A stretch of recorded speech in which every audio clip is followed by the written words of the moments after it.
Hello and welcome to the Pugsley Crew Reviews Podcast. Today we are going to be talking about Jack Frost, the film that was released in 1997. It is not the one that was released in 1998, which has Michael Keaton as a snowman, a snow dad. But it's actually released a year before. It was, I think, straight to VHS. Anyway, Kerr with us today again, as usual. How you doing, Kerr? Hi, yep, I'm all right. It's, I was going to say it's nice to watch a Christmas film, if you'd call it a Christmas film. Well, it is set. Is it set? I don't even know if it's set at Christmas. I can't remember. There's snowman. Yeah, it must be because the woman's got Christmas lights up in her house. Oh, yeah, it is. It's just like really wintry area. Anyway. Yeah. It's as Christmassy as Gremlins or Die Hard, so that'll do it. Yeah, and they are both Christmas films. So exactly. There you go. And anyone who disagrees, send a direct message to Kerr9000 on Twitter and argue with him because, I'm not on there anymore. You've been good, man. Yeah. I've been trying to, get into the festive mood. Yeah. Doing what exactly? Wrapping stuff, all that, Yeah, I know. How are you finding Christmas this year so far? That's all right. It's for kids, isn't it? It is, yeah. When you get older, it's like you walk in, buy what you want whenever you want if you've got the money. Yeah, exactly. Christmas time.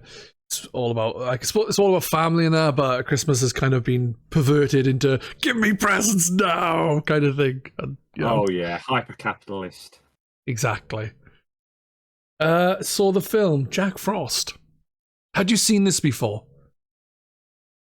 I don't think I had. I mean, I've watched so many old horror movies back in the day that they all interlap over each other, but it didn't stir any sort of memories. So. Yeah, I had no clue what it is. I remember seeing it like back in must have been when it came out on VHS. There was a video rental store like just over the road from me, not literally over the road, but like not far away. And I'm sure I saw it in there, and I've seen it like on things before. And I've typed in Jack Frost for something, and it's come up with the image of this, and I've always remembered it. But I've never actually seen the film, so I thought, what could we watch? Oh, something festive. But I know Kerr's into horror, so why not Jack Frost? Oh yeah, why not? Exactly. And I'm going to start by saying I fucking loved it. I fucking loved every minute of it because it's so stupid. You can clearly see it's low budget, but it's so funny. And daft and over the top. Yeah, great stuff. The guy that was the killer, I think he proper hammed it up and got into it. Oh, definitely, yeah. He's the highlight. Yeah, definitely. I was a big fan of. I was a big fan of him. The guy who said he was from the FBI who wasn't. And yeah. I also really liked the scientist guy, but more towards the end. Like he was like a bit like, oh no, we got to. But at the end, he seems like, this is my creation, and he started to get a bit weird. Like, yeah, I need this as proof. We can't destroy it, And then he gets eaten, like that. I can't remember the last name, but it also fills a horror like cliche. This in that. The girl that ends up in the bathtub and shown naked, which, there's often a gal in a horror movie that will. She's probably the most famous actress in the movie. Yeah. Did you recognise her from anywhere? American Pie. Exactly. First thing I noticed is, and I can't tell you the actress's name. I wouldn't have a clue. And I can't tell you what a character name was in American Pie even, but that is the girl from American Pie. And between this film and American Pie, she either developed a lot or had a tit job. Yeah. Because it was her but flat-chested. Yeah. you could tell in the face in like 2 seconds it was her. Yeah, Shannon Elizabeth, I think her name is. That's it. That's the one. But yeah, definitely. I would agree with that. Well, it's like Jennifer Aniston got her start in the Leprechaun movie. That's the first sort of big film she was in. And then Leonardo DiCaprio got a big start in Critters 3 as a kid. Yeah, a lot of actors, not a lot, but there's a fair few actors who seem to start off in horror stuff. I haven't watched all the Leprechaun films, but I have watched the first one, and it is so unbelievably cheesy. It's great. I don't think the missus liked it, but I did. I enjoyed it. And they get dafter. It is, if you like the dafter aspects of the Nightmare on Elm Street films, the films where Freddy's more over the top and stupid, then Leprechaun is a great series to sort of segue into from there. Yeah. The Nightmare on Elm Street series, I actually think is awesome. Like, just, you know, obviously the first one or two films, I think are a bit more serious, a bit more like horror with a bit of silliness to it. Whereas I think after a while it just becomes fucking ridiculously daft. But that's not a bad thing because it's genuinely great. So with this film, you had an intro. It starts with a child, which I think is probably an adult making a child's voice, having a story told to them by the uncle, who tells them the story about this guy who is murdering people.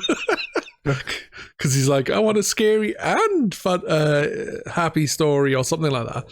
And she's told then about this guy who's murdering people and how he's cutting them up into little bits, and then they get the reason why he gets found is because he didn't cut up enough of them, and cut them up enough at one point, and people found like ears and bits of cheek in the tinned food, and that's how they found him. Oh dear. That's this, and like, but don't worry, he's gonna die tonight at midnight, but obviously he doesn't. But I thought that was hilarious. I genuinely laughed at the little kid being told a story. Like, 'cause you don't see the child and the adult. Nah. So it could be the same person just going blah, blah, blah, blah, blah, blah, blah. You know? Yeah. Well, no, it's an interesting way to start it, and it's something to have over the opening credits instead of just having a boring sort of trawl of names, isn't it? Yeah, definitely. I think the film did feel very Tales from the Crypt creep showy. It had that like low budget but comic booky, humorous spin on horror. Yeah, definitely. I couldn't disagree with you actually, because it does feel like it could have been something from out of Tales from the Crypt, which is really good, by the way. And Creep Show, from what I've seen of it, I enjoyed that as well. Yeah, but I think I prefer. I don't know. They're both really good. Ignore me. But basically, after the intro, it shows the guys in the back of a police transport getting taken to where he needs to be executed. I thought he'd be already there, but for some reason he's being taken there. And he somehow escapes he somehow manages to like get the guard in the back on the floor under his feet, steals his cigarette. No idea how he managed that, but then it crashes, the truck does, into another truck which is carrying some sort of chemical, and he escapes and he's standing near there, and he's like, haha, look, I'm free and I'm going to kill you, to some cop guy. And all of a sudden he gets sprayed with his acid, and honestly the way he melted was, I thought, looked really good considering it's low budget. I actually thought that looked pretty cool, like, and he melted fucking fast. That was a heck of an effect. That's probably the best effect in the whole film, I'd say. Yeah, because he melts in sort of stages, doesn't he? And you see a sort of deformed person to a skeleton to just a pile of ooze, really. Yeah. And then he uses like weird CGI stuff to show his molecular structure combining with snow. and then he becomes... Well, you don't actually see him for a while, which I think is good. Yeah. Because, sometimes horror shows it straight away. Maybe they did show a bit early, but compared to some films. But personally, great. And so you don't see him for a while, just hear the sound of what must be the snow moving. And then you just see the mother of the main character is the sheriff, his wife then. He's like, oh, I like your snowman you built to the kid. And the kid's like, I don't know what you're talking about. I haven't built a snowman. Before actually that happens, they find a corpse, right? It's like an old guy who's dead sitting on a chair, and the chair is rocking. And I'm like, well, why the hell's the chair rocking? And then the sheriff says to like one of the deputies, why have you got your foot on the chair? So he's rocking the chair. I thought that was weird. It's brilliant. But it's things like that. Like one of the scenes later on in the film where the woman gets murdered and wrapped around a Christmas tree. Oh, yeah. And the sheriff again, he's like, oh, take her down. And the guy says, oh, shouldn't we leave her up for the 12 days of Christmas? Oh, that got me. There is some witty one-line stuff in this. It is, yeah. But like the first kill, you don't see the kill. They just find a corpse. Because obviously it's like, oh, surprising, what's happening here? You don't know what's happening. Do you know what's happening? No, you don't know what's happening. And then the second kill, it's a kid. And he's like picking on the child of the sheriff. And for some reason, the snowman kind of defends him by pushing the kid. And then the kid falls. Ice skate goes over his head and cuts his fucking head off. It's brilliant. It's just so daft. I thought for a brief second it was going to be one of them films where like a monster or criminal befriends a kid. Yeah. And like kills everybody that's giving the kid shit. Yeah. Just for a brief second it felt it was going that way. Yeah, it did. So I actually said to the missus, I was like, why is he like helping that kid? Like, doesn't he want revenge against him and his father, the child, and the like, not revenge against them, but he wants revenge against the sheriff, who is whose son he was defending, sorry. And my thought was, if he wants revenge against him and he said he's going to kill him and his entire family, why is he like helping him sort of? But it just turns out it was like, no, just a happenstance that he just killed the kid who was bullying him, but he didn't give a shit. He was just killing people. Yeah. I liked it when they had the head in the bag. It was like in their weird, like the way it was being carried, there was just blood dripping from it, and just like a big pool of blood filling up in the bag. It's just like whatever. It's really fun. Yeah. The kills are pretty good for a low budget film. Yeah, they are. It's a bit like cheesy with the snowman, the way his arms are and the way he moves and stuff, but like the actual killings are really good. There are points where you can tell that the snowman is sort of a guy with big white oven gloves on. Yeah, definitely. Pushing them with the oven gloves. Yeah. But well, like when the woman's head's repeatedly smashed into the baubles, you can tell to a degree that's a doll. I think it's but it's good. It works. Yeah, it does. It definitely does. And I thought that was a pretty brutal kill. I was like, yeah, that was pretty cool, because he's like smashing her face into the baubles.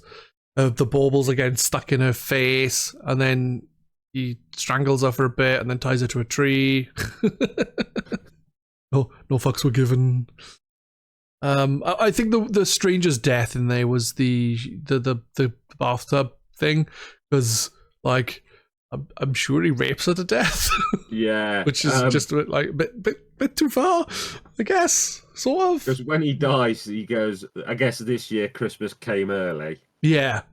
And then if you notice in the end credits, the stupid stuff wrote between things, and one of them says something about, guess where the carrot was during the bathtub scene. Oh. Oh, Jesus Christ, I didn't notice that. I didn't notice the credit stuff. That's really cool.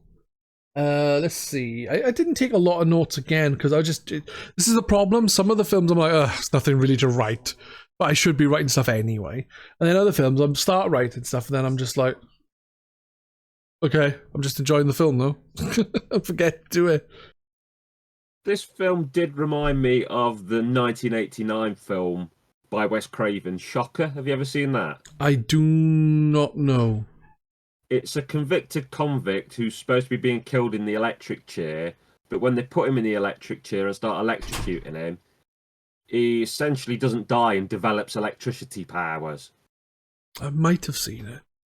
So, it's similar ground, isn't it? A serial killer's going to be killed, but during the process gets super powered. And I thought maybe they've seen that and... Yeah, maybe. I'm not sure, though. This would have been, 6 years or so after that. I can't believe that Michael Keaton film came out a year later and they used the same name. Yeah, I wonder if anyone really, they knew about it or if they didn't care. Well, that's Probably the thing, didn't we're care. Privileged now with the internet, aren't we? Because if you're thinking of making something, if you're going to write a book or make a film, I think quite early in the stage you'd get on Google and go, this is what I'm thinking of calling it, does this exist? Yeah. And you get a hit back in 2 seconds and go, oh yeah, somebody else has called it that, let's hit the drawing board again. Yeah, exactly. Is there any particular deaths that you liked in this film, or any particular lines? You more than likely got a quote for us. Well, I've already give it, but I love Christmas Came Early. Just because I'm a fan of innuendos and Christmas Came Early. Yeah, that was a good line. Maybe Definitely. The best death was the woman being smashed into the baubles and everything, though, because of the fact it carried on so long and had multiple parts to it. Yeah, it was rather brutal, to put it in a simple way. It was pretty bloody brutal. Yeah, because he smashed her face, tied her up, strangled her. I don't know, just did a lot of violent stuff. I'm surprised that the first kill was old guy who had no involvement. But then again, he was a serial killer who just seemed to kill random people, so I guess doesn't make a difference. But it's the first family target is the one who was picking on the sheriff's kid, his son, and then they are family, and it's what? Why? I don't know. I mean, there's a lot of things they could have done. Like with that, you could have had it where he was killing people to turn the town against the sheriff, because that made the dad sort of want to get the sheriff's son. And you know what I mean? Yeah, when initially I thought, oh, maybe he's going to turn around and befriend the child. And then after the stuff that was happening with the father arguing with the sheriff, I thought, oh, maybe he's going to turn the town against the sheriff first. But that didn't happen. So, it sets up a couple of things it could do, but then it just goes, no, fuck that. We're just going to kill people, which... A horror film, that's fine. It doesn't need any deep thought-inducing stuff. It just needs fun murder, and that's what it had. I mean, it was good. It was an hour and a half, and it proper did what it needed to do and didn't outstay its welcome. Exactly. Because some films feel they've got to add subplot upon subplot and. Exactly. One thing I thought was quite fun in it as well is some of the murder scenes and some scenes in general where they were talking about dire shit happening. There'd be this jaunty fucking music playing. It's what the hell is this jaunty da, da, da, da, da, da, da, da. And it's seriously? What are you playing at? Why? That woman being murdered, she had this really wholesome, fun music playing, and it's why? I just think they were trying to balance the mood, weren't they? They were trying to stay to that comedy horror side. It seems that not way. Go too dark. He definitely didn't. I think with the effects and the snowman, I'll say suit because a lot of it seemed like it was a suit. Yeah, they knew you weren't going to really take it seriously and be filled with terror. Exactly. So it had to straddle the comedy aspects. Yeah, well, with like the Jack Frost poster, then the VHS cover, the DVD cover, whatever, it's like a really horrific looking snowman with like glowing green eyes, and it kind of looks like a Scully, not a Scully from X-Files, like a skull-like snowman face with big sharp teeth. But the snowman looks nothing like that. The snowman's like really round and it's just got angry eyebrows. Yeah. Apart from one scene, it's got angry eyebrows. That's like games and films of the past. Yeah. Often I think they were designed, the covers to films and games and stuff were designed by people who had no aspect to what the product was really like. They were just told, draw something cool. And it doesn't necessarily represent the real film. Exactly. I think because there was quite a lot of this film that I enjoyed. I'm just trying to think of exactly what to say about it because it was a good film. I found it surprising that the way they killed the snowman, right? The evil snowman. The way they killed him was by putting antifreeze on him, like drowning him in antifreeze. Yeah, that's cool. Yeah, what I thought was funny is the way they found out that antifreeze works. They melted him, they blew him up. That didn't kill him because he just reassembled. They trapped him in a furnace. That didn't work. They then drowned him in antifreeze, which did work. But the way they found out was because the child of the sheriff gave him some chocolate thing, slop, it looked like. And like, oh, I didn't want you to get cold, Daddy. I wanted you to be nice and hot, so I put antifreeze in it. It's like he would have fucking died. Yeah, that was weird. And there's the fact that the dad nearly threw it away halfway through the film and then clearly felt guilt and got it back. Exactly. It's what saved his life. Who would have known that scene would have been so foreboding? Because I didn't. I didn't think much of it. I just thought, it's just clearly, his kid have made him something and he feels bad. Chucking it in the bin. Good thing. How the fuck didn't the mother see him put an antifreeze in it? I don't know. Or she's like, I'll be fine, chuck antifreeze in it. He won't die, he'd enjoy it. And it reminded me, there's that Simpsons episode, isn't there, where Bart goes to France and they're putting antifreeze in the wine to make it more potent. And they're giving it Bart to see if he goes blind or not. I can't remember that. I have seen a lot of The Simpsons, but my memory's crap. Simpsons. It's like the first 3 or 4 seasons, I think. Ah, right. A very old one. Yeah, I've probably seen it next. I used to watch it religiously, but my memory is awful. Proper terrible. Is there anything else you would like to say on the film then? Because I can't think of much else to say, even though I really enjoyed it. Well, we've got next year's Christmas special lined up, haven't we? Because there's Jack Frost 2. Yeah, definitely. That was my thoughts. Yeah. Jack Frost 2. And then we can watch the other Jack Frost and to say how crap it is in comparison to these ones. Well, there's a 2020 I think it's called The Curse of Jack Frost horror film. But it's not a snowman. It looks like a demon made of ice. So we're set up for a few years. Yeah, definitely. A couple of Jack Frosts every year. Yeah. But anything you would like to add about the film and your thoughts? No, just if you like funny stuff and you're not sort of snobby about budget, you'll enjoy it. It's not going to change your life, but it's a good use of an hour and a half if you're into B movies and you've got a sense of humour and you like quippy one-liners. Yeah, I agree. It is a very good and fun film. I really enjoyed it from start to finish. Like I said, even the intro I thought was fucking brilliant, just genuinely funny.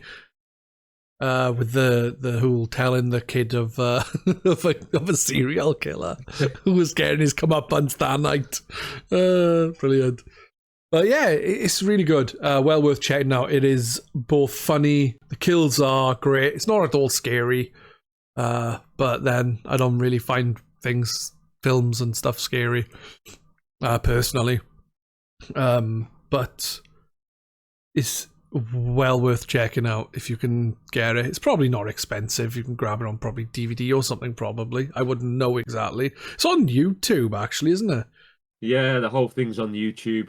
Weirdly, I looked on Amazon if you could rent it, and it's not on there, but number 2 is. Second one's on there, but the first one isn't. Yeah, which is bizarre, really. Yeah, that is stupid. Bloody Amazon. Pull your fingers out. Is there anything you would like to plug before we end?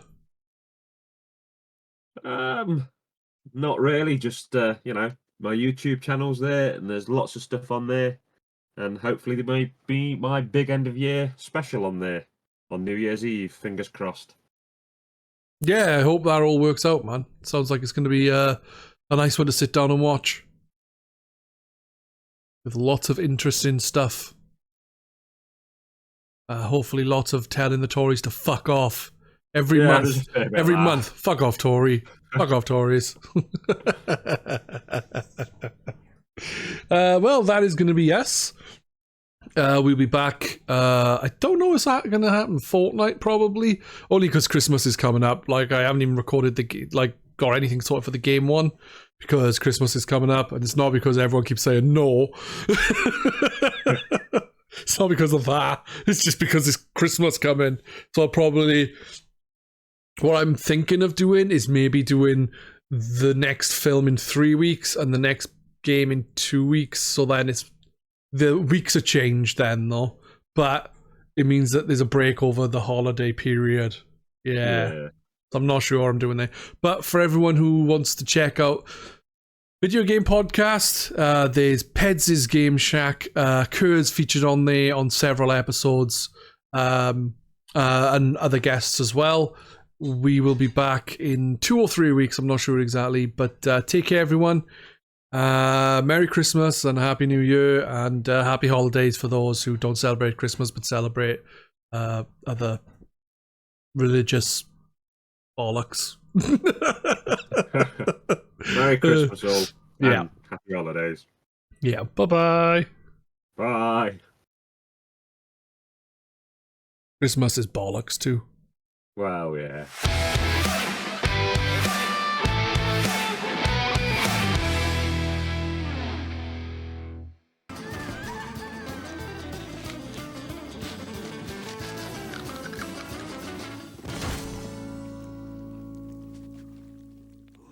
Looks like Christmas came a little early this year.